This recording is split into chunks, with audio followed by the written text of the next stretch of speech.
unidos por la dignidad y la paz, transformando el mundo a través de la conciencia. Muy buenos días, es un placer darles este mensaje de bienvenida a esta celebración. Mi nombre es Mónica Martínez y junto con mis estudiantes y con Raquel Durán y Liliana Batis, dimos vida a esta jornada juvenil de reconocimiento y dignidad humana. Es un espacio donde la juventud multidisciplinaria se une en un compromiso común, proponer soluciones concretas a dos de los desafíos más apremiantes de nuestro tiempo: la cultura de la paz y la erradicación de la violencia hacia la mujer, tanto en el contexto de México como en el panorama global. La paz no es la ausencia de conflicto, sino la presencia de justicia. Martin Luther King. La igualdad de género no es solo un asunto de mujeres, involucra a todos nosotros. Ban Ki-moon. ¿Por qué nos atañen estos desafíos académicos en el ámbito de las humanidades? Porque las humanidades son el faro de la comprensión humana, el lente a través del cual analizamos, cuestionamos y transformamos nuestra sociedad. En estas disciplinas encontramos las herramientas para comprender la complejidad de nuestra existencia y para forjar un camino hacia un mundo más justo y equitativo. Debemos formarnos en las humanidades porque la evolución de nuestras sociedades no solo depende de avances tecnológicos y científicos, sino también de nuestro crecimiento como seres humanos. El conocimiento humanístico nos brinda la capacidad de discernir, empatizar y actuar de manera ética. Nos invita a cuestionar prejuicios arraigados y a promover valores de tolerancia, respeto y justicia. La esperanza de un mundo mejor y más consciente radica en nuestro compromiso con la concienciación. Como individuos y como sociedad tenemos la capacidad de transformar nuestras realidades. La conciencia nos lleva a reconocer y a enfrentar los problemas a través del diálogo, la reflexión y la acción. Trabajemos juntos para forjar un mundo donde la dignidad y la paz sean derechos inalienables para todos. Nuestra generación tiene el poder de hacerlo realidad.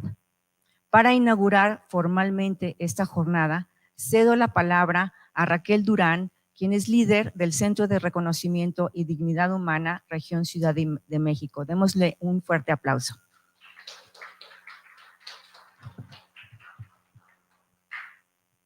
Gracias, Mónica.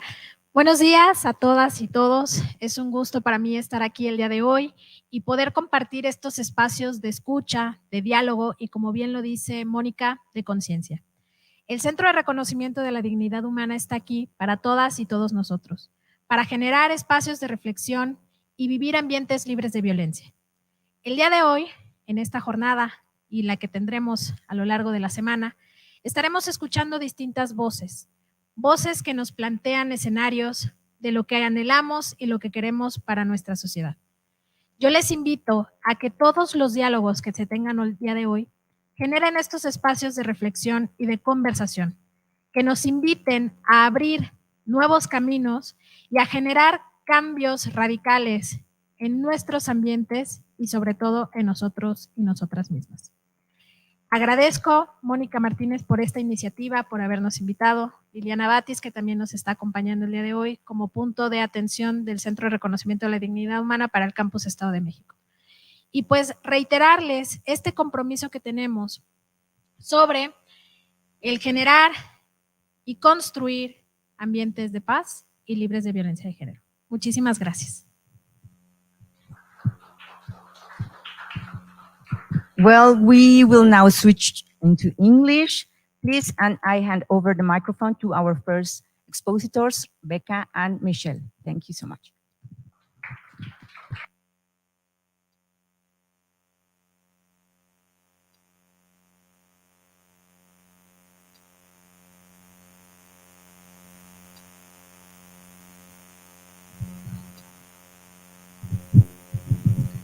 Hi everyone, we hope you are having a good morning. I want each of you to take a moment and think on a memory that made you feel truly in peace. A moment which chaos seems to momentarily be away. Can you feel that sensation of calm and truly peace in your life? Well, that inner peace is what we are presenting with Sukha. And that inner peace is the starting point to have world peace. The opposite of this is chaotic inner for a chaotic exterior. Have you ever had a moment where you've been so stressed that you even had, I don't know, a panic attack, where the pressure was so much that you didn't know how to deal with it? We don't want to give you the solution. We want to give you a strategy that you can follow for optimus results. And what happens if there's no inner peace? We are stressed, we have anxious, and that makes us feel unconcentrated, or maybe someone want to talk to us and we only say like, oh no, I'm not in this moment and I don't want to talk to anyone. So in these cases, we're looking for professional helping and support that can make that all of us can be okay. We have to be really concentrate and one with us to be part of a community and be okay with anyone.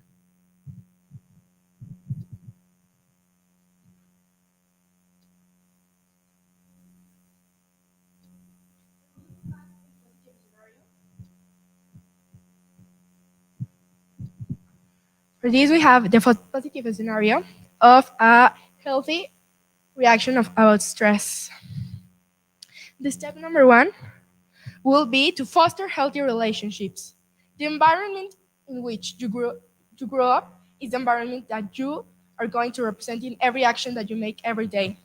And the second is promote mental and emotional health.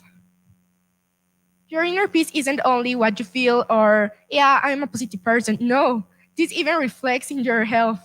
If you ever feel so stressed, you can even get a stomach ache or you are easier to catch a flu.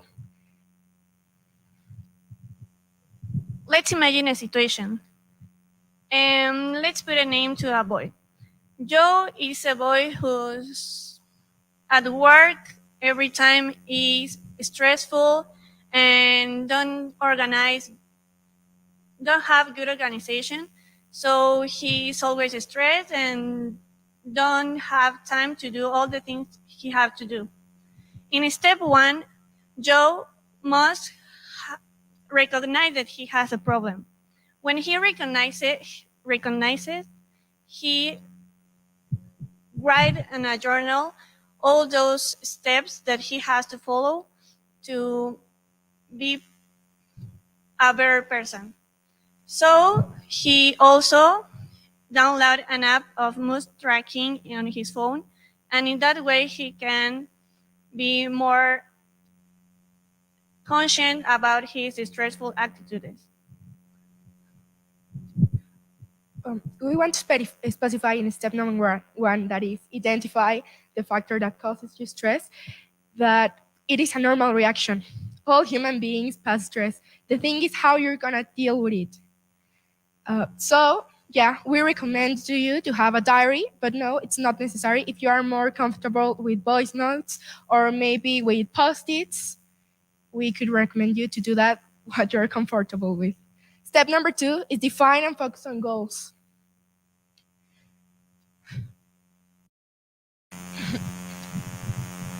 Okay, in the situation, Joe could organize all these points and focus on the important things. What does he want to do?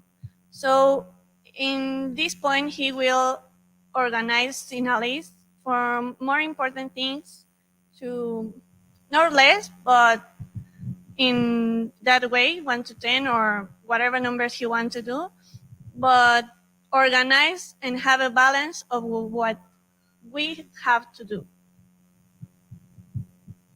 The idea is to put a weight on your goals. Yes, you have 10 goals, but which one is the most important for you? You'll have to prioritize. This way, in the first one, you can see it's a longer term, and this way you're gonna focus on small things that you are going to start to achieve.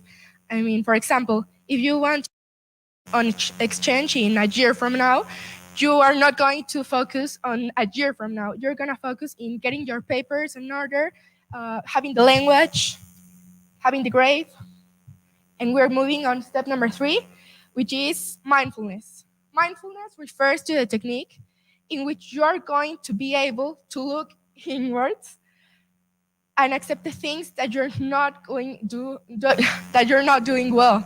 And you're gonna be able to put your pants up and say, yeah, I'm not doing this okay, but this is what I can do to improve myself.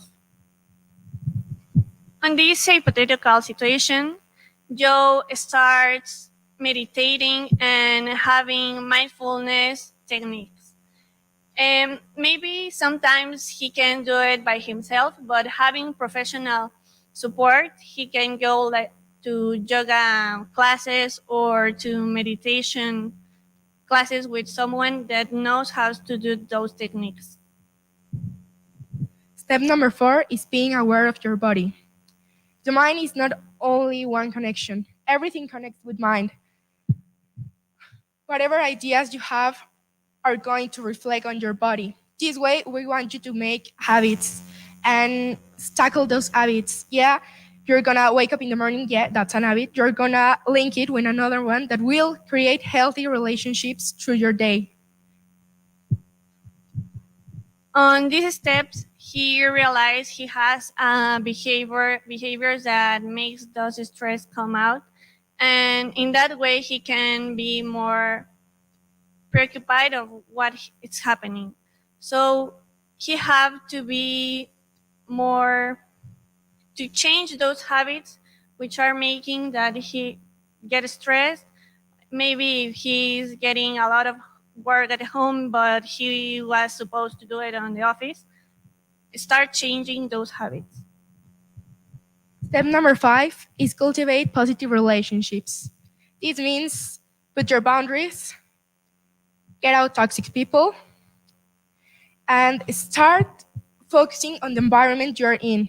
Most times, if you are in an environment full of parties and full of going out and not creating good relationships for school or whatsoever, that's where you're gonna get party people, that doesn't get what you're looking because they are in that environment. You'll need to change environments to get more of a healthy relationships. Yes, and having healthy relationships is essential for an inner peace, because if you are tolerant and you like to being with your friends and that make you happy, then you are going to make good actions. Step number 6, learn to let go and forgive. Holding grudges is like taking poison and hoping that the other person gets sick. That's why we recommend to letting go. By forgiving, we not mean forget. Yes, there are some things that you need to remember in order to grow. But holding grudges is not going to get you anywhere. Yes. In conclusion, all these 6 steps are important to be in an inner peace with you. And what does this mean? This means that you will be happy and you will be, have an environment that is good, and in this way all the world can be peaceful. It don't mean that other one have to do it. You have to do it first. With all of this in mind, we consider that Sukha might be the key to solving all these stressful moments and to learning how to live with it. Learning how to live with stress without it impacting your everyday activities. Thank you.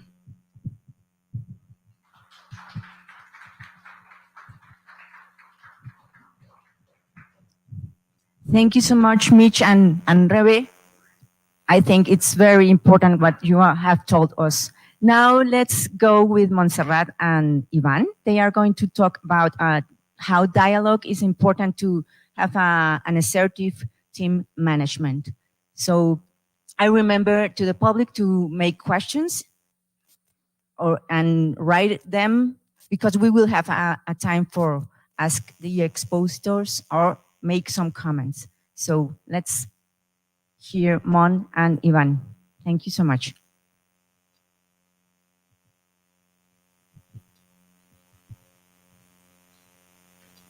Hi, thank you for being here. Today we're gonna show you our proposal that is called Tea Dialogue. And well, my name is Monse. And my name is Ivan Minauro. And I'm pretty sure that you have experienced, or at least the most of you experienced this thing of working in a dysfunctional team, right? It's pretty stressful and we want to avoid that. So that is the purpose of our Tea Dialogues. And today we're gonna show you 4 steps in order to avoid those bad team dynamics, right? But first, to begin with this, we are gonna tell you what are the consequences of having a bad communication. Well, first of all, I believe we've all experienced bad communication in chemistry, as Monte said. So, well, we kind of summarized one of the worst possible scenarios into 2 different, scenarios, as I said. The first one is when one single member of the team does everything. They take the initiative, and, well, it's usually the leader of the team. According to Revista Cero Grados, this sort of team dynamic is called one for all, where there's one single person that does everything, and they end up being satisfied because the work ends up being done. However, it's not really done properly or even done with time. And also, contrary to this, it's when nobody takes initiative. The work ends up being completely, it's not even done. It doesn't get to the finish line. There's nothing to deliver at the end. And, well, one clear example could be, we've all seen it, government actions. They're never quite finished, or if they're done, they're horribly done. And, well, on the other hand, when we have assertive communication, we have 2 benefits. The first one is that we have a good distribution of work, right? We are not going to have one person doing all the job, but also this leads us to a good results, right? We are going to be able to give better homeworks, to deliver better projects, and this is because the Observatory of Corporate Identity tell us that good communication leads us to a good structure, a good distribution, and this good distribution help us to have better results. So we're gonna pass to the step 1. That is the crack identification, right? According to Sench in his book, The 5th Discipline, to solve a problem, we need to first identify the problems, right? So our proposal is this checklist to identify if our teammates are working or not. The first one is to know if they are fulfilling the assigned task. The second one is to know if they are going to the meetings in the established dates and established times for the collaborative work, and also if they are or not responding the messages, and finally, if the team is gathered, how is their communication with the rest of their team, right? If they are being disrespectful or if they don't talk at all.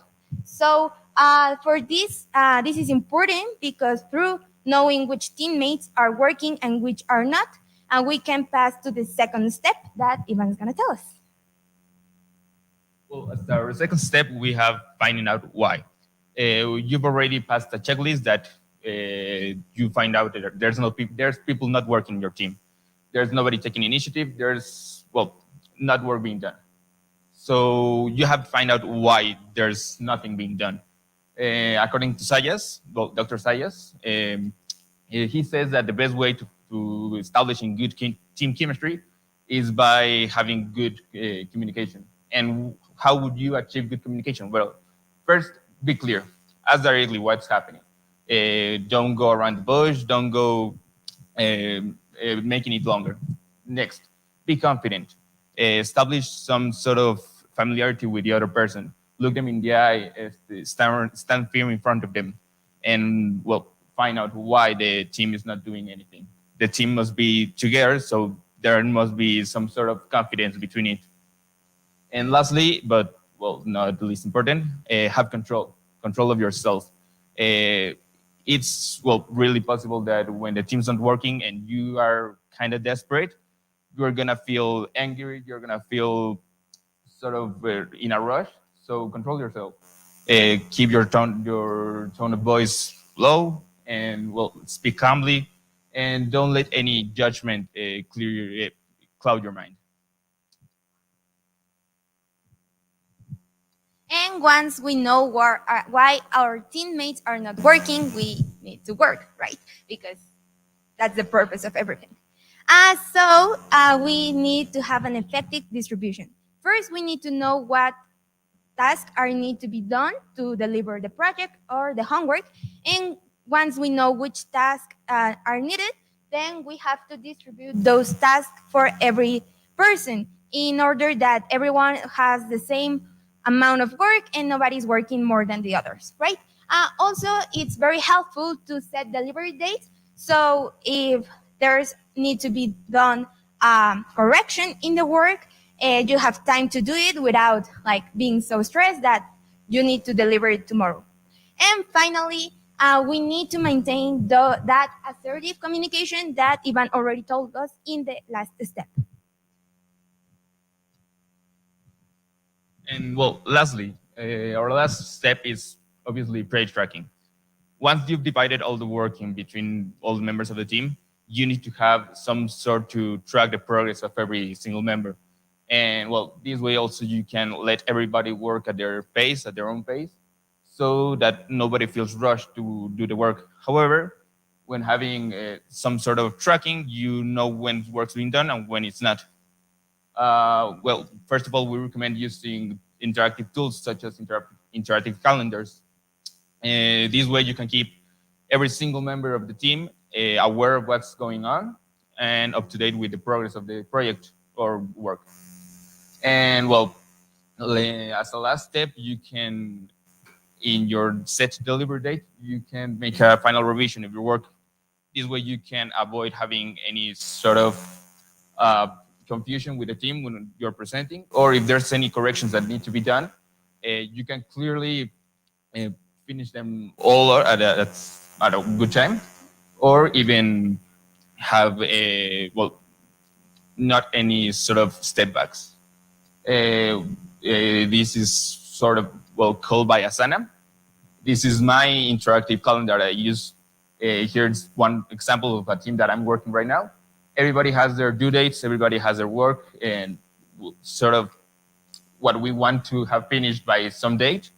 So this way you can see and organize your workload, you can organize your team's workload, and nobody ends up doing nothing. Nobody does more than they have to, and nobody does nothing at the end.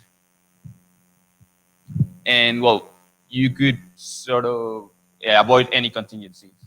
We've all experienced that at the end of the day, some team member ends up being sick or they don't come, and you would think that you would need a plan B. However, when following all these steps and being aware, as the whole team's aware of everything that's been done, there's really no need for a plan B, since everybody sort of knows what the work's all about, and everybody knows what they have to say and what could be summarized for the person that's missing.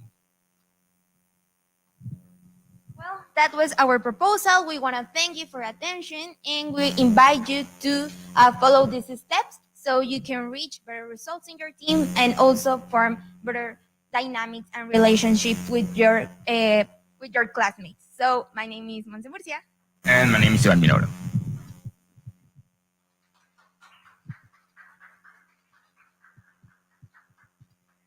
Thank you so much, Monse and Ivan.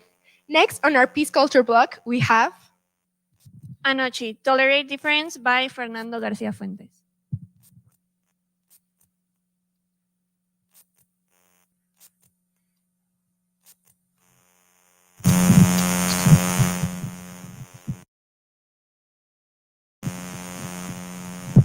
Well, hello, my name is Fernando Garcia, and I'm going to talk to you about my strategy to tolerate differences and OCHI.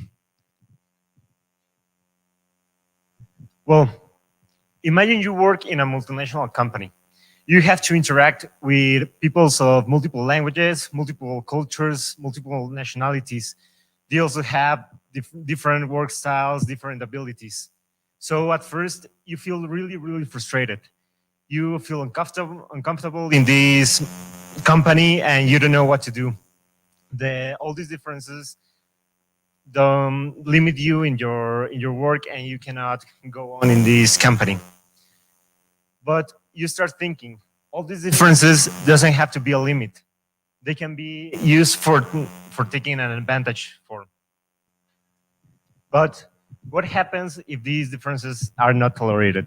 Well, the first bad thing, Harvard Business Review shows in a study of 2016 that 75% of the work teams that do not tolerate differences, they have a really bad work environment. Also, the psychological of industrial and organization, they show that 70% of these are limited by their abilities and do not have a great work ethic. They start to have a lot of differences between the members of the team, and they focus more in these differences than in the work.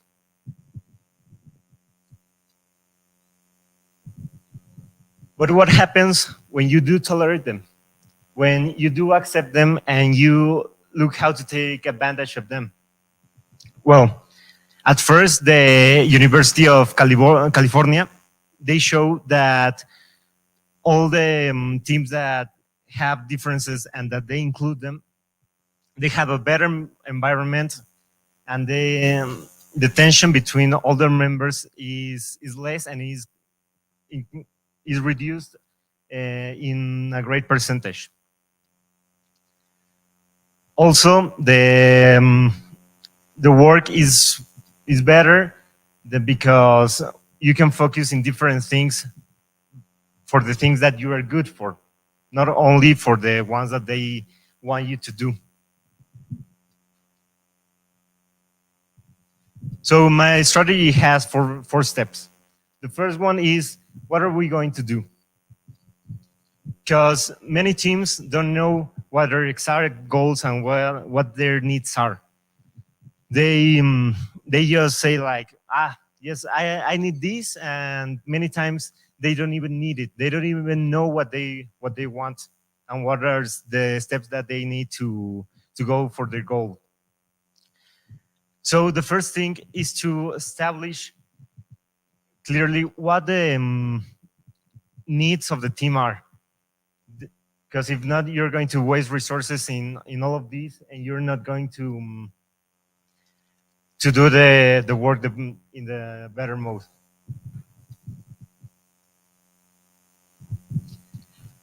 But then, what are we good for? Many people know what they're good for. Many people, since they're little, know what they can do, what they cannot do, and all of this. But the majority of people don't. So there are many strategies to know what you're good for. For example, the 360 degrees test that they show you what type of person and what kind of abilities you have. Also, the young archetype test shows you the exact archetype of people that you are. They show you your exact abilities and what you're good for. Also, well, many people have the empirical, the experience to know what they're good for. They already work in many teams. They already know what they have to do. So it's good to have them in the team because they already know how to organize the things. But how do we make ourselves better? Well, once you already have the what everyone is good for, once you have what everyone will will be doing because of the needs you generated in the first step, you will have to know how do you make themselves better. Why? Because many times somebody can be good with numbers, can be good with maths, but their knowledge is not enough to complete the task. So you have to make them take courses like in platforms like in Udemy, where each person can be progressing at their own pace. They don't have to be in a group where they can be too fast or too slow. You can be in your own pace with the tries you need, and in the end, you'll have to make a test where you show all the knowledge you got from this course, and then you will receive a certificate. The certificate can be good for the team because they show you know how to do the things you're good for. They not only like the empirical thing. You have a paper that backs you up for the for all this knowledge. After this, you need to establish goals. But what goals do we establish? Well, many times in school or at work, they give us goals and tasks that are basically impossible to accomplish. They ask us for a 30 pages document for tomorrow. You can do it, but it will be done badly. The quality will be really bad. So what goals do we establish? The team needs to find the goals and the times that the team can accomplish. Because if not, we have the example of the entertainment industry in the last years. They give us great trailers, but really bad movies. Why? Because they force all their teams to accomplish their goals in a very limited time where it was impossible. We need to put goals that can be accomplished and that can be done for the time where we promised. Because one thing is promising and one thing is doing. There are two things really different. So my conclusion for this technique, for this strategy, is that we all have different work styles. We all work in a different way and have different abilities. But if we learn to acknowledge all these things, we can make a better team that works in a better way and that can make a really good product with a high quality. So all these differences at the end is not a limit, but something we can take advantage for. Thank you.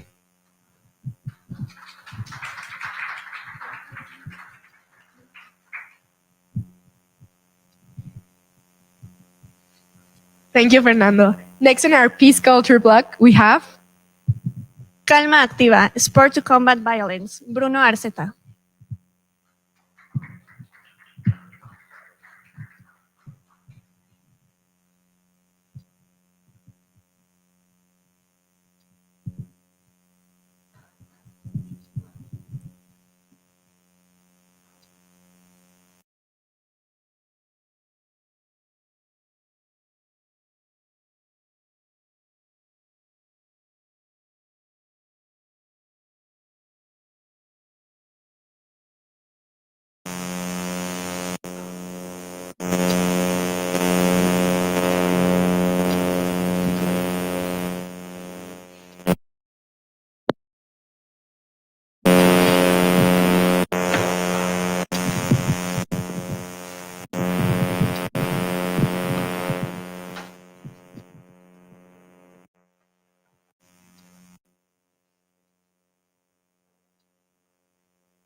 Hello, I'm Bruno, and I'm going to talk about how to combat violence with a program which is called Calma Activa.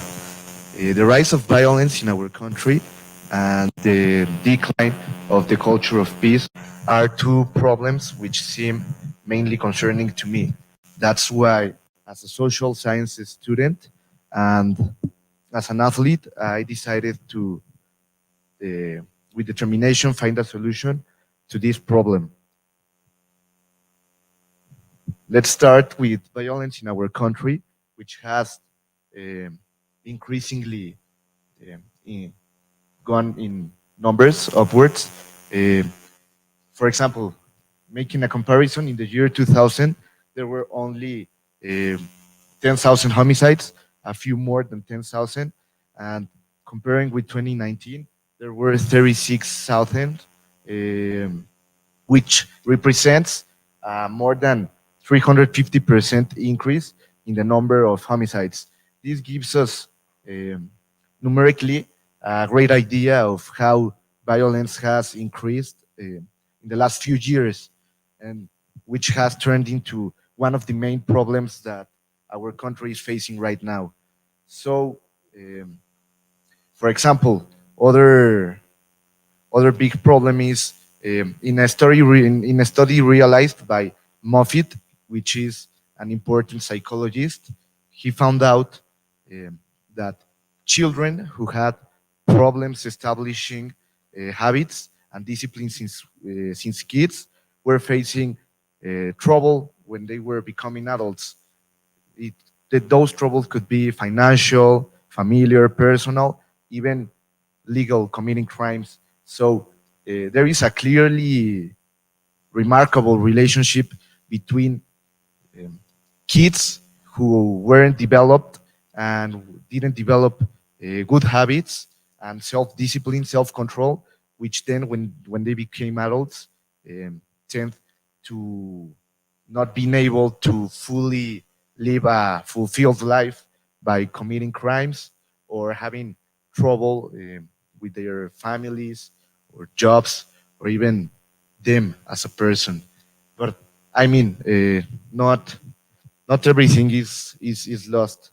Um, in another study realized by Health and Psychology, which is a magazine, they discovered that the most common mental illness, more in generations that are developing right now, like Gen Z, because I mean, in adults, it's very difficult to really create a change because their brains are fully developed and they have created certain habits and lifestyle, which is very difficult to change. So the main focus of Active Calm is on developing the future generations. And here we can see that 51% of 1,000 people which were studied have depression and anxiety, while only 49% is mentally healthy. So, as I said, anxiety and depression are the two main mental illnesses and some of the main causes of this violence. So, in other study from Frontiers in Psychology, um, it was discovered that sport has great influence in kids, uh, which help the sport or physical activity help a lot children who suffer from these mental illnesses. And also, it's a great practice to make kids be able to develop good habits and discipline, which are the main uh, variables which cause violence in young people. It could be either mental illness or the lack of self-control and discipline. That's why I decided to create a program which was complete in the physical aspect and could help also mentally and personally. It's called Calma Activa, and it consists of four main pillars, which are resistance, strength, collaboration, and balance. Because Calma Activa, it's not a program which just wants to make kids athletic or have an attractive body. It's more like a fully developing experience, which lets a kid form those good habits and discipline, which if he doesn't develop, will have a negative impact in his life. Why are these the four main pillars? It's because our training program it's split into 5 days, 5 training days, and 2 rest days. Um, 2 training days are resistance, 2 training days are strength, and 1 training day is fully focused on collaborative sports. And also balance. Why? Because we have 5 training days and 2 rest days, not just because it's necessary, but also because it helps people understand that you can't fully focus on just one thing and the balance is important. This program is also developed so that it can be tailored specifically to each and every person. For example, in resistance training, it can just be running. You can run, you can swim, you can jump the rope. There's many resistance trainings. In the strength, you can do hypertrophy, you can do calisthenics, explosive training, and also one of the most important, which is collaboration, because it helps kids develop that um mind muscle, which lets humans develop social connections and properly form a well-nourished person, not just physically, but mentally.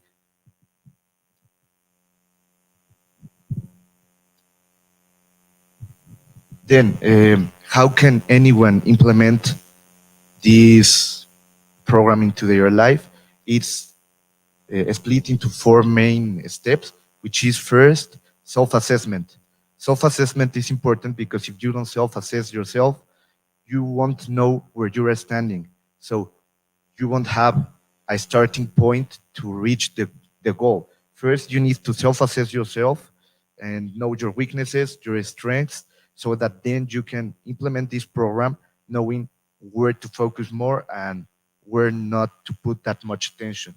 Then planning, which is if you work, if you study, or any activity you may have in your daily life, you need to make a plan, a well-structured plan with days, so that that way you can always fulfill your daily life chores or obligations with also the possibility of applying this program.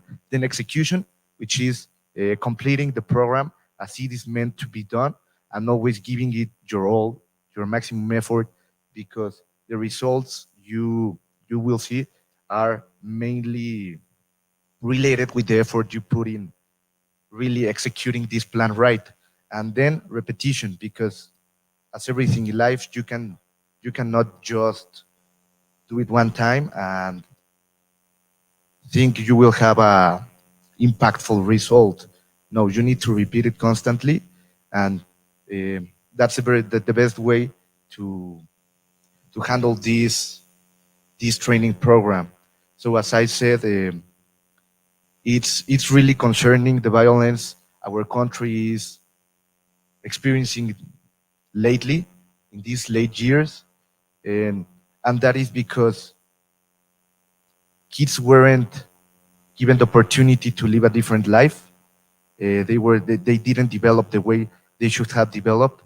So making information available and giving young generations an opportunity to focus their energy and to release all the stress they have in their daily life, and also the chance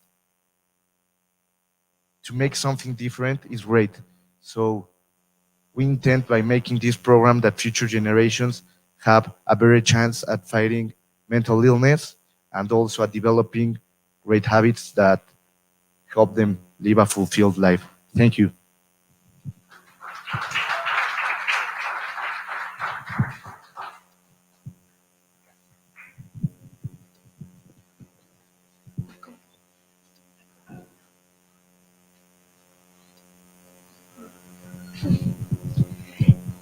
Thank you, Bruno.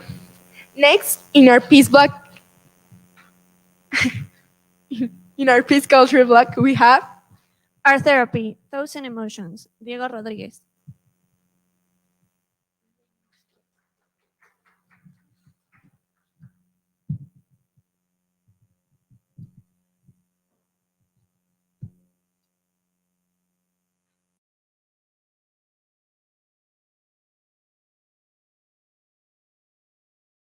After this presentation, we're going to have our questions and answers session. Thank you.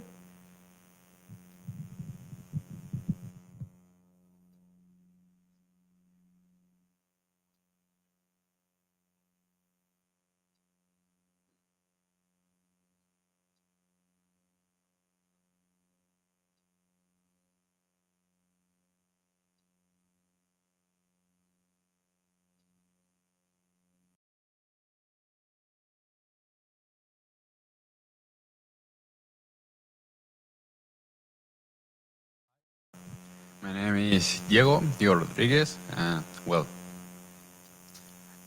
other day I was talking to my psychologist about how I can stop overthinking, and stop keeping me with this emotion.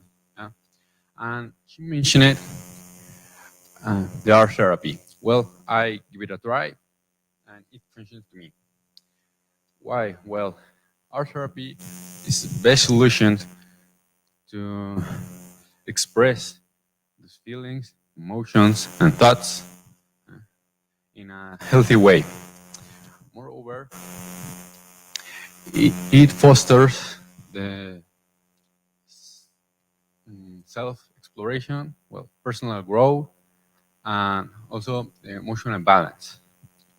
And I want you to present a person who got depression.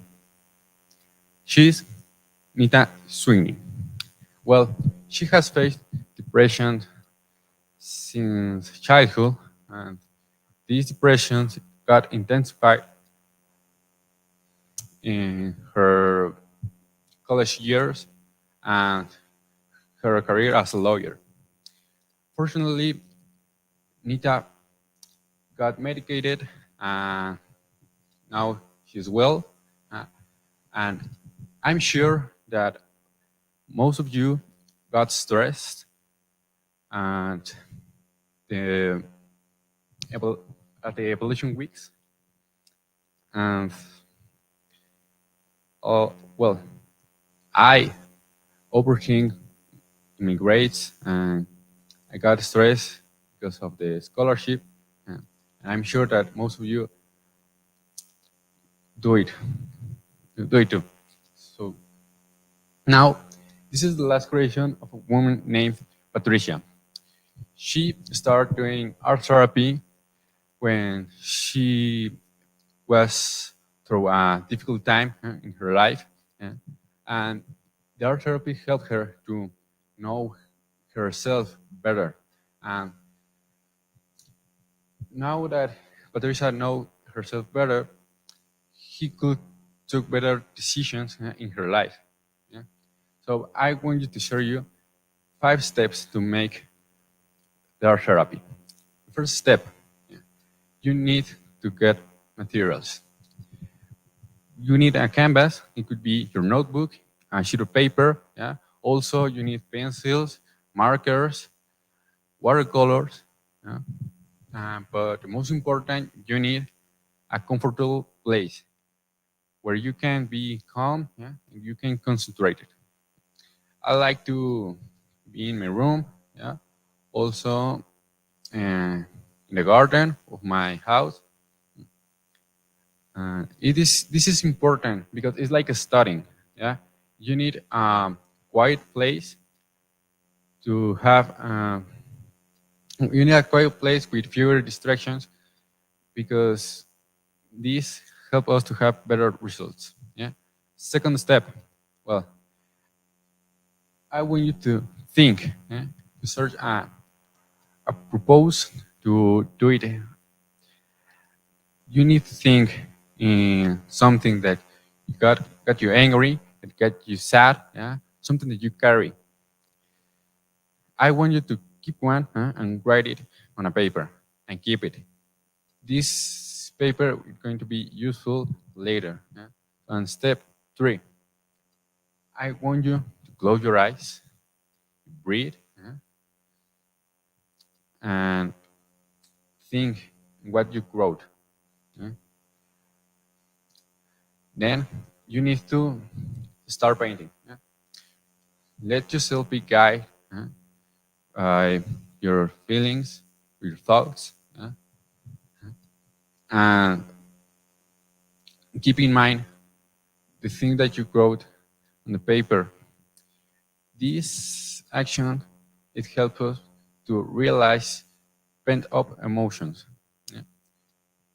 The next step is the reflection. Yeah? I want you to see the paper and see your creation and try to relate it. This action helps us to know herself, know ourselves. You can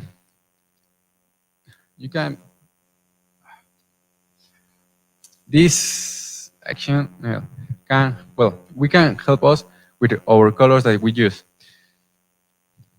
For example, if you use yellow, we can associate it with happiness, blue with the tranquility, red with danger, strange, yeah, and black with death, or something evil. I want you to think about what you do, with the color you use, and the aspect of your life that are expressed on your creation. Yeah? And the final step, you need to repeat it. Yeah? Nothing can be success if you don't have consistency. So if you repeat it, you are going to have better results. Yeah? You can improve your feeling, your creativity, because this activity activates the part that is creative of our brain. Yeah? And also you are notice that you are not you are going to notice that you're not carrying all these bad emotions that you have. So this is on me, and thank you.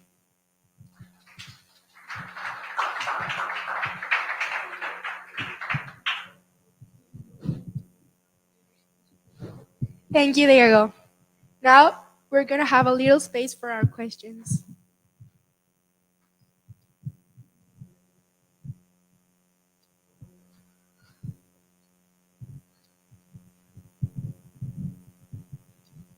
Las preguntas de red.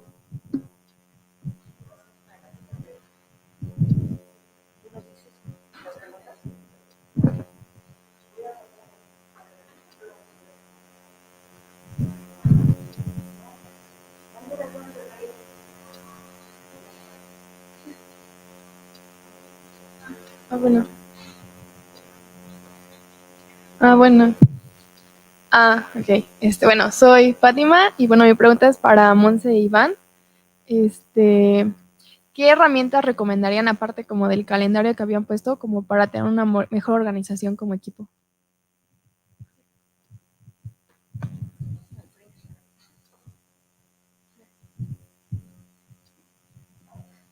So Monse and Iván are coming. They're going to answer your question. Hi. Apart from the calendar, it could be also helpful to have once is a calendar, but also a planner, so you can have all the tasks that need to be done for have something more visual, and also doing sessions like regularly. That is also helpful to incentivize the teamwork, but also like to have a good relationship.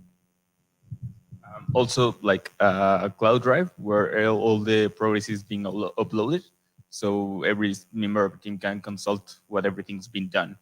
And in case there's not really online progress or physical progress, have it everything stored in a single place so that everybody knows what it's there.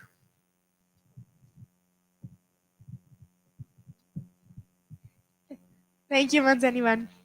We also have another question.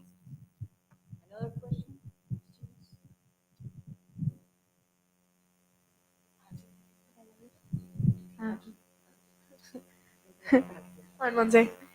The question is actually for you. both. Okay. In the in the um, in the mindfulness step, Okay. you mentioned doing yoga. It will be good if I go with a friend, or is better if I do it on my own? I think that kind of depends on yourself. I don't like going with a friend because I'm gonna get distracted. I'm gonna want to gossip and talk, and I think that's not the point to going to yoga at that exactly moment. Yeah, if you want to focus on you and correct those systemic attitudes that you take and make you feel stressful, making yoga and go by yourself is better. However, if you and your friend are on the same terms and you know what you're going on, I think that having that companionship is gonna help you both grow at the same like level. Yeah. Thanks.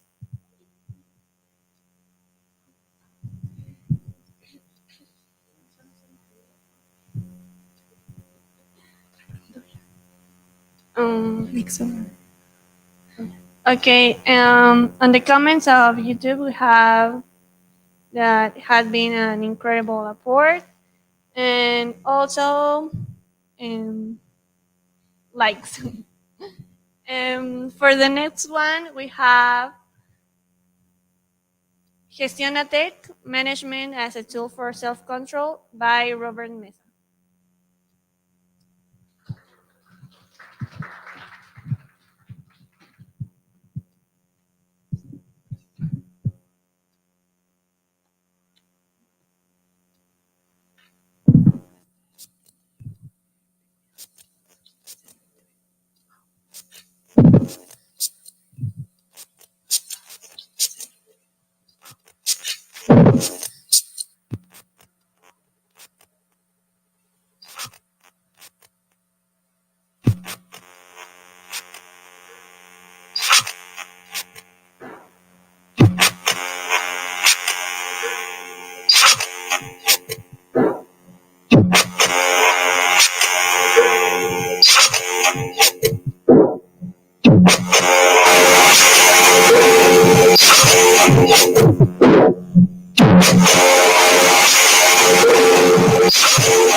I'm going to present Gestionatec, a time management tool as a tool for self-control. Well, have you ever felt like you don't have enough time to do all the activities that you want to do? That in challenging situations, you feel like you don't have the control of your life, and feeling overwhelmed by all the work that you gotta do and the limited time to get it done. I used to feel like that, and I used to experience a high level of stress during this time, disrupting my inner peace, but also the peace of the ones around me. One day I decided it was enough. I decided I needed to change and I needed to manage my life because I needed to break free from the cycle of losing my temper in challenging situations. That's when I found time management. Time management is a great tool for managing not only your life, but also managing your emotions and your stress. Uh, is is a great efficiency tool, but also great for cultivating inner peace of you and the ones around you. Um, Time management is really great, but you need to know how to manage your time, and you need to have the steps to do it right, to do it correctly. Mm, that's when I developed, well, after a lot of mistakes and a lot of improvement, I developed Gestiona TEC.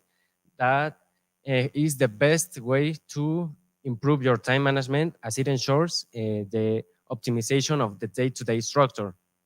It also, furthermore, it promotes the development of necessary actions in order to be better and be more productive. And also is great for enhancing the ability to stay calm during periods of stress and constant pressure. Well, this is an important skill, but let's talk about what happens if we don't use it. Well, first that can happen is that you will lose, you will have a low academic achievement, and you will be stressed. And the study time management and academic stress. Well, a study shows that time management is great for enhancing productivity, and that it is also correlated with stress. That means that in stressful situations, time management helped us. And that also means that, well, they found out that time management is better for managing stress than leisure activities. Leisure activities are the ones that we do when we browse like TikTok, or we watch Instagram or Netflix. Time management is better than that when you want to be calm. And you know, if you don't manage your time, you will lose this ability, and you will not have control over your life. Well, what happens if we manage this skill, if we master it? Then what happens is that we have a greater well-being. The study does time management work, a meta-analysis from Brad Ayan and Ada Fiber and Alexandra Panaccio show us that time management may be a well-being improver rather than a performance improver. That means that time management, if you can improve your life with performance in time management at this point, it will improve your well-being at this point. It is better. It is not only a productivity tool or a efficiency tool, it is also a way to change your life and to stay calm and to manage your emotions.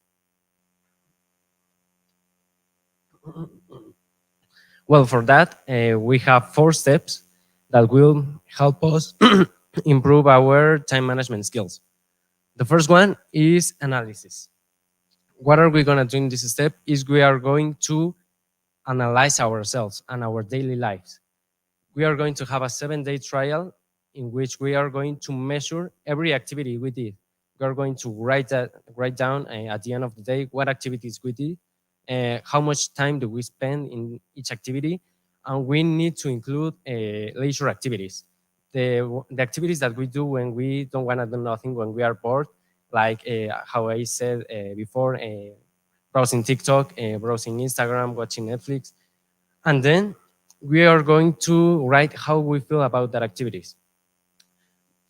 We are also going to answer this test that is going to basically give us the score of our time management skills. And the first question is, on a scale of 1 to 10, how satisfied am I with my daily productivity? And the second one is, how much time in hours I spend doing leisure activities? The third is, what percentage of my work tasks were completed on time? And the fourth one is, at what time I went to sleep and at what time did I woke up? We need to measure the hours that we slept. And the fifth one is, on a scale of 0 to 5, how much stress I felt today. This is important because this will give you a daily score of your time management skills. how you felt that day. So at the end of the 7-day trial, you are going to have 7 scores. And that's when we go to step 2. Step 2 is reflection. You need to gather all the scores, all the 7 scores, and you will have a time management score. That will be the final score, the score that will set how good are you with your time management skills. Then you need to talk, like you need to think about it. You need to think about the number that you got. Was it high or was it low? How you feel about it? And you gotta reflect. You gotta do a reflection of yourself. What are the things that are keeping you from doing the things that you want? What are the things that you do just because you don't have, or you think you have nothing to do? What are the things that you are not doing because of the things that you are doing that are not giving you results? The step 3 is action. Here's when we are going to set a goal and we are going to try our best to achieve it. The goal needs to be smart, and that's the definition of smart. It needs to be specific, meaningful, actionable, realistic, and timely. What we're going to do here is we are going to look at our score that we previously took, and we are going to aim to increase it by 1. That means if we had 6 out of 10 in time management skills, our goal is going to be to increase it a little bit, a 7. We are going to do this by, well, we are going to have a period of 1 month, and we are going to write down the best week we could have, what activities we could do, what time or how much time would we like to spend in that activities. But it needs to be realistic. You need to think that you are able to do that because you are going to repeat that week for the next 4 weeks. In that weeks, every day you are going to have a list, and you're going to check the activities you did, and you are going to take the percentage of the day. That means how many activities you did out of the ones that you told you were going to do. And at the end of the month, you are going to have 30 percentages that you are then going to gather, and that will be your new time management score. That means that it will show if you improved in that month based on your 7-day trial, or if you unfortunately keep it like that, or you maybe are lower. But then we have another step, is repetition. You may have failed, but it's okay. You are going to make mistakes, and you are going to improve just by repetition. You need to repeat all the steps over and over again. This will help you to master the skill of time management. And repetition is important. It's one of the most important steps because it promotes and it develops the discipline and the constance and the improvement that you want. You will only be good at time management when you practice or you try to improve it for years. Thanks. I have a conclusion that I assure you that time management is the best way to be better and to have an inner peace. Thanks.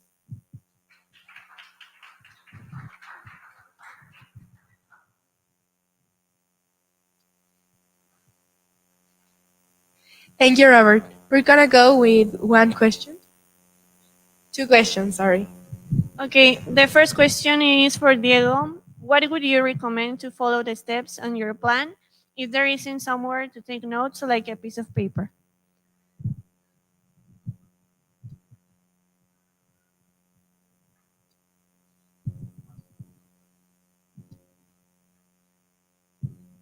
Well, the first steps of the art therapy says that you need to get the materials. This is not activity that you can do You can say, okay, I'm going to do it right now in the middle of the class. So you need first get materials. You can be creative in what you can use like a canvas. Yeah, you can use, well, if you don't have a notebook or you don't have a sheet of paper, maybe in a sarong, board, yeah, in a board, yeah, or if you want, maybe in the floor or in a wall. Yeah. So, yeah. Thank you, Diego. Now for Gestiona TEC, there's another question, and is there any tools for time management that you have tried that works? One tool that I recommend a lot is Notion. I think that it might be the best app that I have ever used because it can let you do whatever you want. It's like I know I can compare it to a programming language where you can put pages, you can put lists, you can put to-do lists, checklist, you can put trackers, and it's great for time management. It's great for organizing your day, and I personally use it for uh, the different activities that I do, the different hobbies that I practice, and yeah, that's all. Thank you, Robert. Next on our peace culture block, we have Agrupa TEC, All Against Social Isolation by Arturo Rosas.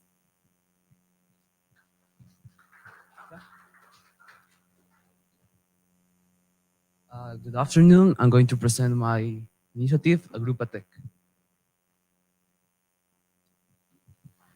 3 months ago, I traveled from my hometown in Villahermosa, Tabasco, to here in Mexico City in order to attend the university. However, I found myself in an unfamiliar world, strange faces, and unknown places. I felt alone, isolated, and not knowing how to interact with other people. This initial experience of loneliness is shared by many young people, but my story doesn't stop here. It was a student mentor, the person who helped me to overcome the loneliness, and he showed me how to understand the importance of socialization. So, inspired by the support they received, I created the Group Tech program in order to avoid young people falling into the loneliness and the depression due to the lack of social interaction. The Group Tech program is the best structured program to encourage the socialization among the people who suffer social isolation, because the program includes activities where they can meet new people and learn how to integrate into groups. In addition, the participants can strengthen their self-esteem and, and will have a more fulfilling scholar experience. So let's dive into these two issues, the isolation and the loneliness, and how with the Group Tech program the participants can improve their well-being and have a more fulfilling scholar experience. And now let's see a few consequences of a person who suffers isolation and lacks of social interaction. Firstly, the people who suffers lacks of social interactions, they feel lonely, and lonely increases the feelings of sadness and hopelessness. And these are common symptoms of the depression. The information of the Metropolitan Autonomous University, the depression impairs the mental and physical functions of the person who suffers. And in addition, when the sadness mood is constant and the physical decline is permanent, we can affirm that the person suffers depression. Secondly, the people who lacks of social interactions have difficulties to develop social skills. With the information of Centro, a French pediatric center, the lack of social interactions, people who lack of social interactions have difficulties while relating and communicating with persons in their environment, and they have a bad self-emotional control. Another important point is that the people who lack social interaction, they have problems and difficulties to create and maintain relationships, social relationships with people. So it's important to counteract the isolation in schools and ensure an integral development environment. On the other hand, let's see how the conviviality can be a catalyst for the students' interest and motivation. Interest and motivation. First, an important point is that the students feel more interest in are willing to learn more new things when they are participating in teamwork. An important example of a program, a successful example, is the Study Buddies program. It's the peer mentoring program by the Stanford University. When they pair first-year students with older students, the older students act as a mentor for the younger students, and they provide mental and academic support. Both the students have said that they are willing to learn more new things, and their interest have increased. Another important point is that how the conviviality can be a catalyst for the learning. And a successful program of this is the Study Buddies program developed by the Harvard University. When they pair two students of the same year, first year students, to study together and participate in academic projects, both the students have said that they feel better, they improve their teamwork, and they develop more social skills. So now let's see what the Agrupatec program consists of. The step one is to make a survey. A survey will be done in the school because it's important for us to know to find out how the environment is in the campus. We will use the student group Cresco as a sampling to make the survey. With this information, we will make a root cause analysis that will allow us to know why and where is the isolation present on the campus. The second step is to recruit the psychologists and the on campus image relationship experts, because it's important to create the specific content, to create useful content, useful activities for the person who suffers isolations, depression, anxiety, and low esteem. So it's important to have specialized content. The third step is to recruit the students. In conjunction with marketing area students, we will make advertisement focus on people who suffer isolation, loneliness, have a low esteem, and bad low image. This advertisement will be shown in the social media of the campus, and will be cartels in important points of the campus. The purpose is to recruit the more participants we can. And the important point are the activities, are the most important point of the program. We will offer image coaching sessions where the image experts will be offering counseling sessions where the students can improve their self-esteem and their confidence. The second point is the social skills workshops led by the student welfare psychologists, where the students can participate and learn and practice social skills as the empathy, active learning, empathy, and active listening.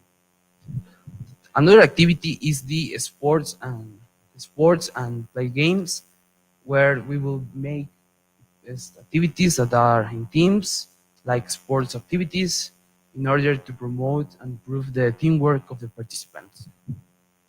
And the fifth step is that the students, after finishing all the course, will be referred to the student welfare psychologists in order to keep a track of the students, to see their evolution, because it's important to us to see what can we improve or the weak points of the program in order to improve them and make to more specialized contents. So I hope this personal story and the program I showed are useful for your cause and are an avenue for the young people to overcome the loneliness and the depression. So I'm confident that together we can make a difference. Thank you.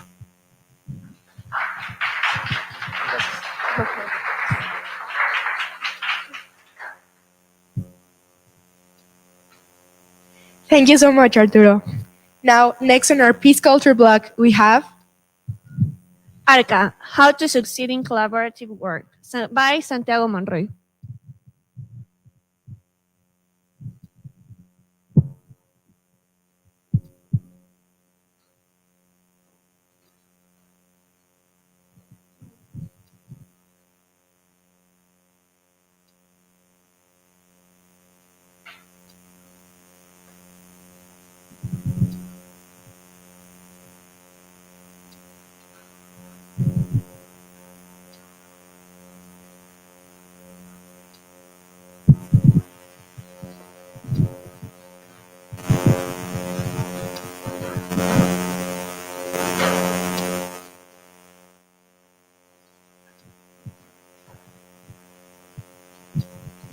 When I was completing my last year of high school, all the groups got divided depending on what each person wanted to study, so that we could focus on subjects related to our major. And I think that's a great idea. But I noticed that each area started competing to see which one was the best. And I'm okay with that. I like healthy competition. But the problem appears when they started treating others like they had no professional value and demonizing others' work. I had to listen to a lot of disrespectful comments just because I wanted to study something related to the creative area. And unfortunately, we have the same problem here. As a consequence, I wanted to create a strategy to fix this. And that's how the ARC method was born. The ARC method is the best solution to create 100% functional work teams between students from different careers, since it guarantees good relationships between students despite their differences. And in addition, it allows students to have a real approach to the professional life. But what happens if we don't apply this strategy? Well, firstly, the relationship between students is going to be bad and the work teams dysfunctional. This because of the lack of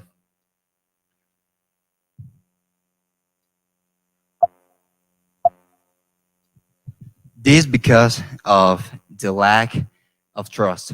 Trust is the most important thing in a team. And if team members don't trust each other, they won't be able to be completely open and honest with their ideas, their thoughts, their feelings, their fears, and their mistakes. And if that happens, they may be protecting their own interests rather than working for the common good of the team. And this also comes with the fear of conflict. The fear of conflict is almost as devastating as the lack of trust, because if members are actively avoiding conflict and in healthy debate, the most creative and disruptive ideas are being suppressed. And this leads to a lack of innovation. This leads to a culture of conformism, and it leads to the acceptance of mediocre ideas. So please look at this. According to Forbes, more than 75% of the employers find the team collaboration as very important. So this is a skill that we must develop. Secondly, the students won't be able to have a realistic experience of what it is like to work in real life.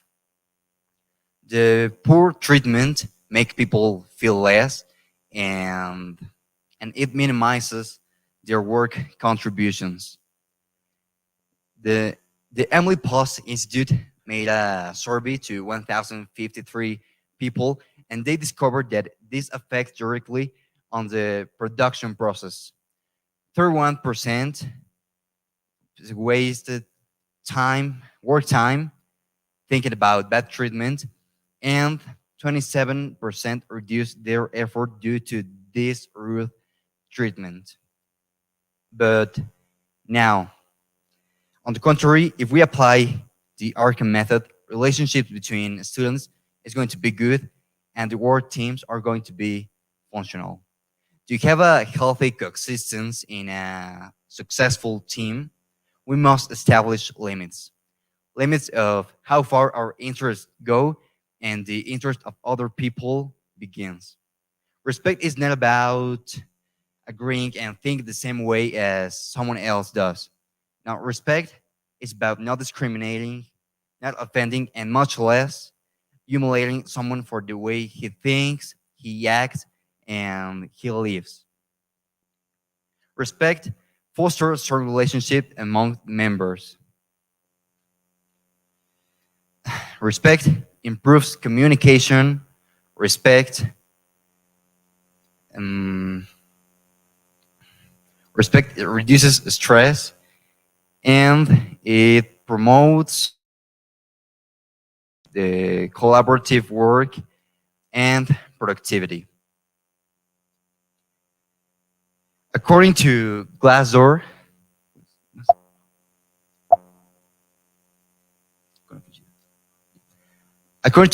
reviews, 86% of the Google workers would recommend to work there. And if you're wondering how Google achieved this, is because they promote a culture where the base are the values. Now, in addition to this, it allows students to live and experience close to what it is like the professional life. Connecting with people and creating relationships can open a lot of doors. And the best part of it is that you can start right now. You can start creating relationships with people in your classroom or with people from other careers. And people can help you more than you have ever imagined. In addition to this, it also helps students to be more responsible, and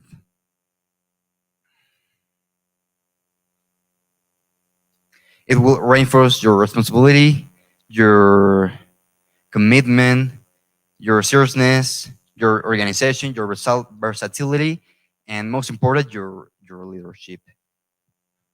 And all this is according to the Centro de Estudios Superiores de Tapachula. But now, let me introduce you the Arkham method. But please put a lot of attention because this is a simple strategy. There are only 4 steps, very simple, that need no big explanation, but you have to put a lot of attention. So the first point is allocation. Every team must have a leader, and this leader will have the responsibility to identify the abilities and the opportunity areas of each member so that he or she can decide who is going to do each specific task. Then we have to recognize the value of the work that the other members of the team does.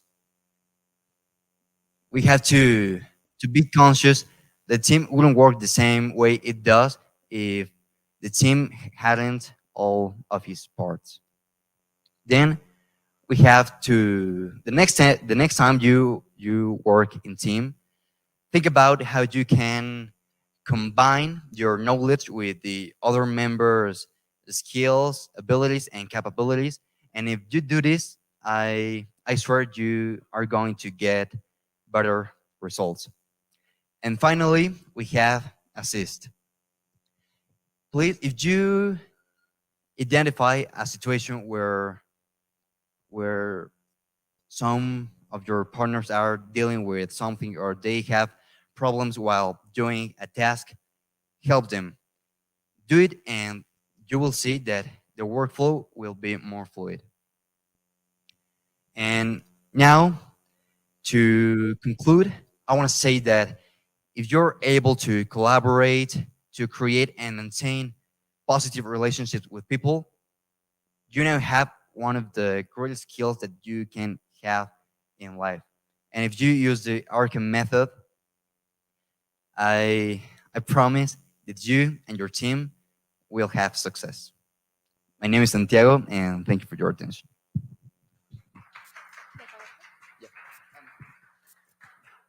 Thank you so much, Santiago. Next, on our Peace Culture blog, we have TEC Harmony Probe, A Musical Journey to Inner Peace by María Fernanda Valdés Martínez.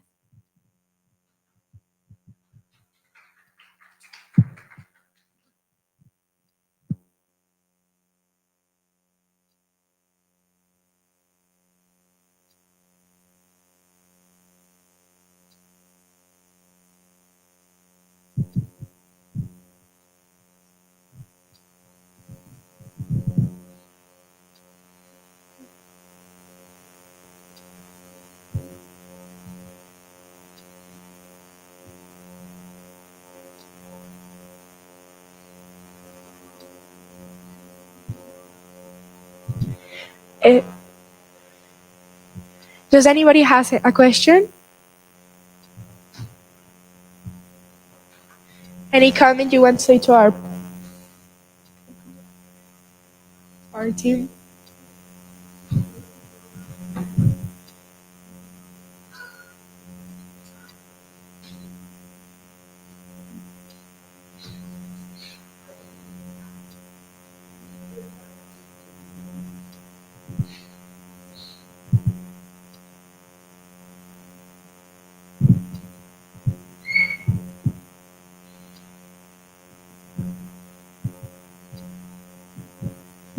Okay, we have a question for Arkham.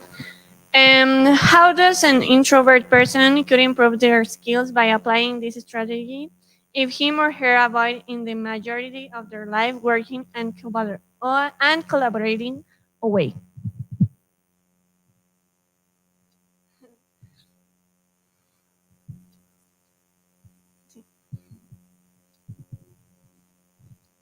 Thank you for the question. And I know it may sound difficult, but I'm also an introvert person, and I think it's a hard, not a hard work, but it takes time to get used to talk to people. It's like you have to force it, because well, I'm in music production, and my director told me that one of the most important things is to create contacts, and if you don't do that, you won't be able to get so far. And yeah, that you have like to force it, and with time you will get used to it. Thank you.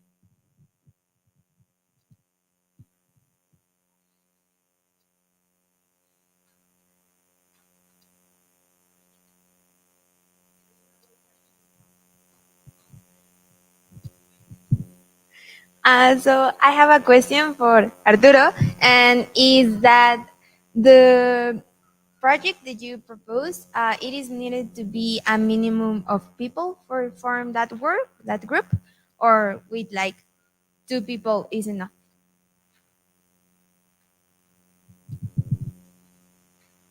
Well, we need to see how many people come to the psychologist office, but even if it's one person, we can open. Well, we need like persons to perform the activities, but with just one person, we can adapt the activities in order to help that person.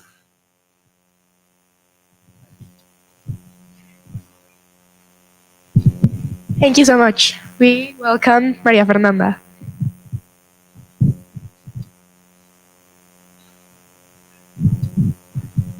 Thank you very much. Um, I'm going to talk about TEC Harmony Pro, a musical journey to inner peace. Well, evolutionary scientists say that human beings may have developed a dependence on music, and I'm a proof of that. In elementary school, I didn't listen to music at all. It wasn't until I started attending Paris that I got into this world of music and I couldn't get out of it. That's because it changed my life. Music helped me improve my communication skills. It helped me to express myself better. That's why I want to help others to do the same, and that's where I create Tech Harmony Pro. What happens if you don't listen to music? Well, you miss out the opportunity to improve your physically and mental health. It's shown that listen to music can reduce pain, chronic pain, like in condition like arthrosis. Um, it also says that mm, it can reduce anxiety and stress by different studies. It's shown that if you did not listen to music, you can't uh, improve all these beneficially. Does all these benefits. If you, um, but what happens if you do listen to music? Well, the benefits are exponential. Um, Listening to music can reduce the blood pressures that improve your blood circulation. Therefore, your heart health is much better. It also is shown that listen to music helps in patients with Alzheimer and dementia to to connect these neurotransmitters and improve their memory and improve all these aspects of dementia has. Mm. And I have done a test, a method of to prove that. My strategy was to make a questionnaire about if they what where when and how do you music listen to music. Um, from this we made playlists like these ones from each situation. We look for people in week 5 with is a lot with the stress, a lot of anxiety. So we look for a person, Mauricio, and to make a test. Mauricio told us that he has anxiety and stress from all this project and exam that he have. So so we told him that he need to complete the questionnaire. After that, he get the results that he need to listen to the playlist anxiety and stress for a period of 7 days. After the 7 days, we can observe some changes in the reduce of anxiety, depression, all of that. And Mauricio told us that he felt so much different by the end of the week. That's a good response, right? That you can reduce your level by just listening music. It's as simple as that.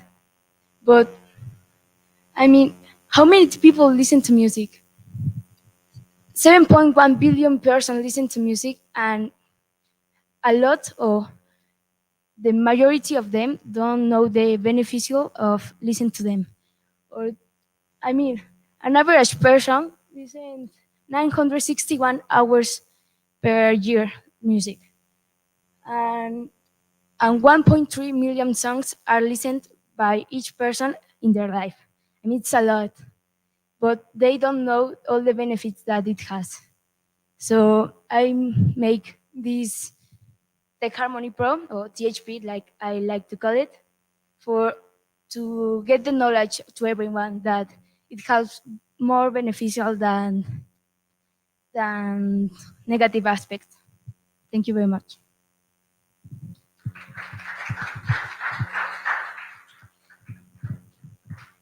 Thank you so much, Mapper. Lastly, on our Peace Culture blog, we have Leadership with Human Sense, Sebastián Langarica.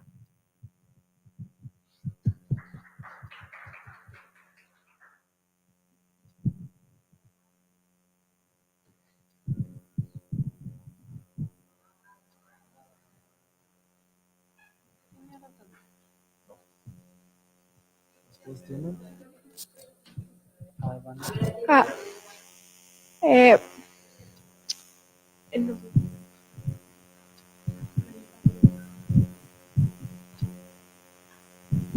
I wanted to ask, where can we find Tech Harmony Pro playlists?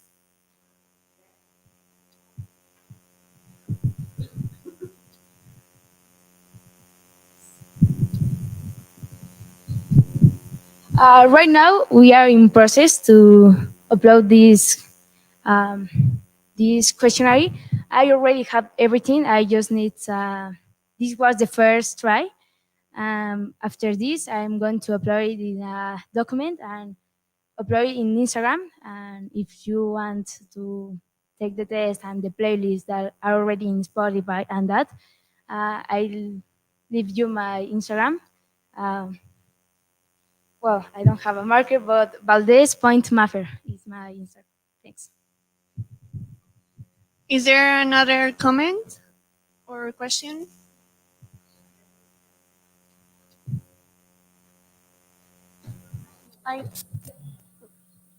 Okay.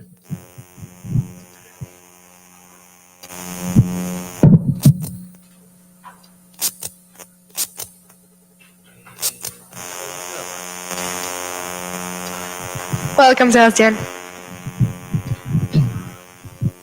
Thank you. Well, hello, my name is Selan Gareca, and today I'm coming here to talk to you about a pretty hot topic that nobody knows about it, but everybody has to know about it. Leadership with human sense, because leadership is not about us, but it's all about us. Well, first of all, I want to say that I haven't started my working life yet, but I've been playing football since I was 4 years old. So also I have been a coach for kids of 8 to 9 years old. So I've been experiencing a lot of types of leadership in my whole sport career. So I acknowledge the type of leaderships, and I think that I know how to interpret these types of leadership. Well, first of all, I want to say what could happen if the absence of human leadership happens. Social development for individuals across various aspects of their lives remain uncertain, and a compassionate leadership vision fails to materialize, leaving the impression that the leader holds a position of authority. These are two consequences of absence of human leadership for peace with a social group. It does not assure the social development of individuals in diverse spheres of their lives. Also, leaders often play a pivotal role in conflict resolution and fostering collaboration. The absence of leadership with the human sense can lead to a persistence of unresolved conflicts with a community, thereby casting a negative shadow on the social relations. On the second place, an empathic leadership vision goes unrealized, and it can follows to a bad seeking of the object object that the group has to reach or is seeking to reach.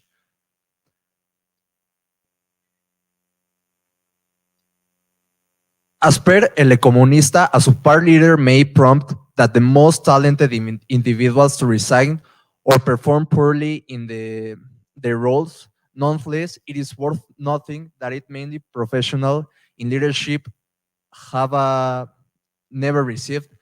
So they don't know how to be human leaders. They don't know how to enroll this profession, and they have charges that really need know how to be a human leader. When I was 12 years old, uh, playing football, I had a coach that he was not the best kind of leader. He didn't recognize when he was not doing well. He didn't was were seeking the another point of views, like his staff and other people. And well, the result was that we had a poor yield on that season. We were pretty bad because we didn't felt like uh, represented by our coach. We didn't felt that uh, empathic value on ourselves.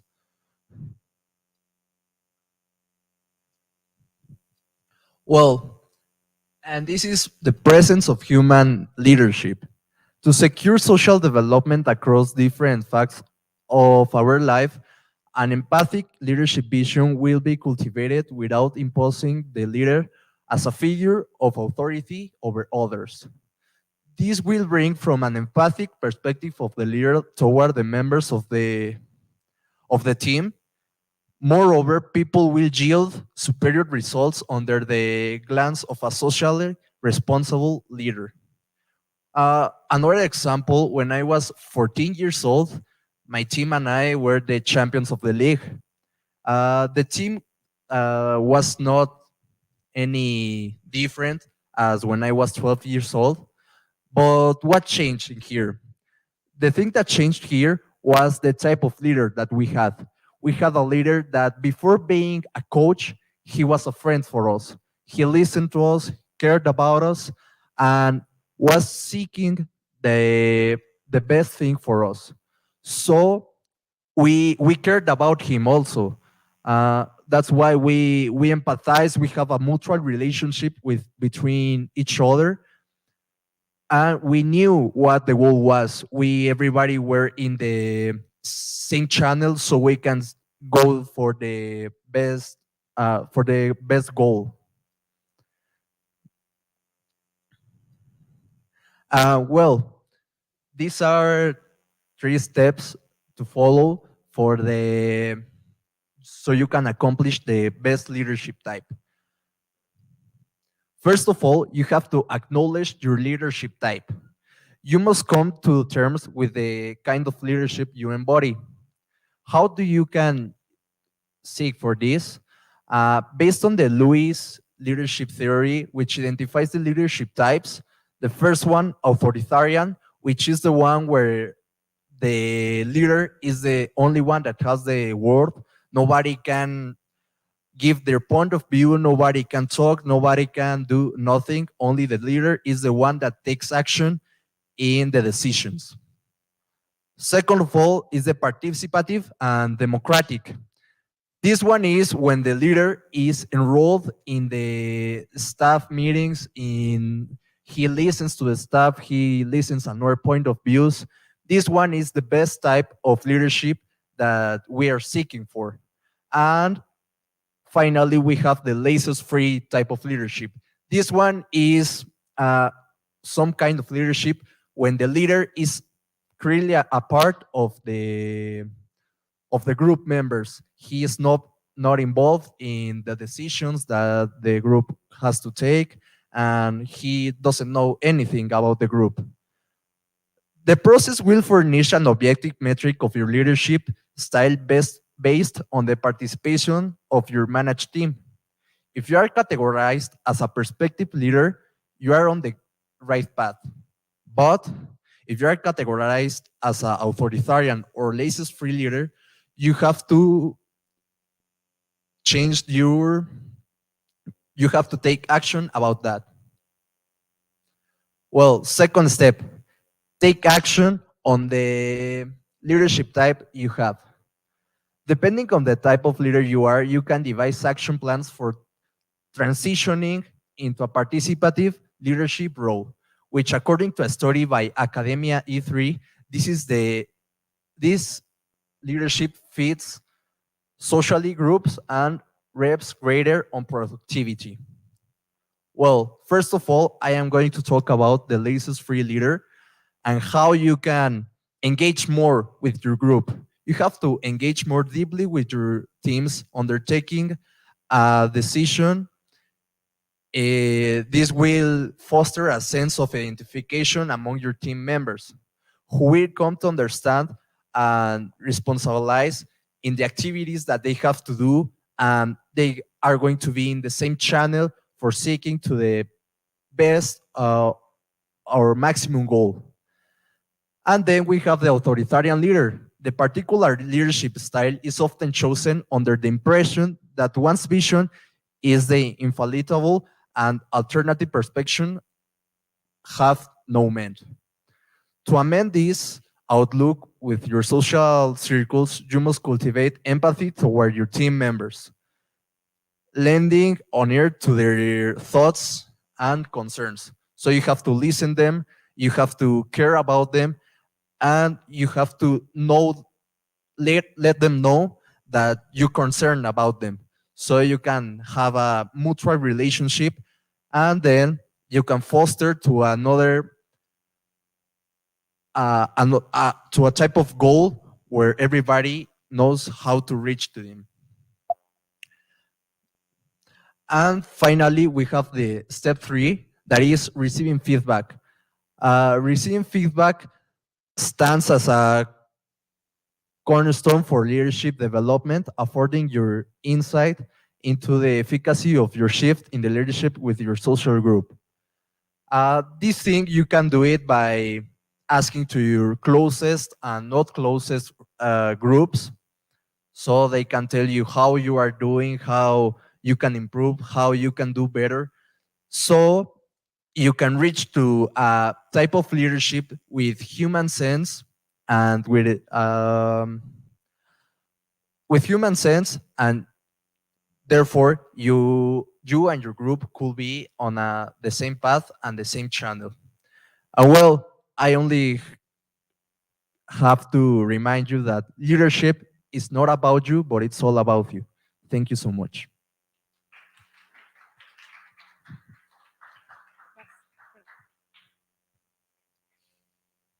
Thank you so much, Sebas. We end here our Peace Culture blog for today, and we want to remind you that this is going to continue. Tomorrow we'll have Peace Culture blog again, and on Thursday and Friday we are gonna have the eradication of violence blog. Thank you so much. Thank you so much, and don't forget to subscribe and watch and follow the social media.